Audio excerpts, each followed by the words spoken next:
Welcome to our channel మేకకాళ్ళ పులుసు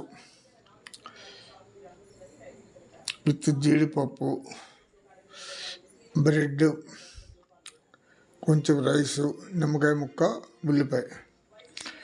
taste చేద్దాము. First బ్రెడ్తో.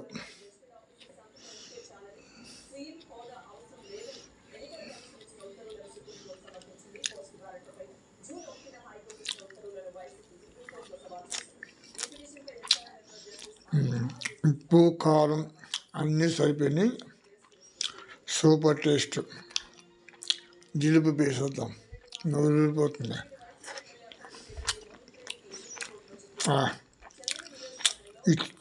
ఇది ఉంటుందండి, మెత్త ఉడిగింది, సూపర్ ఉంటుంది. బావా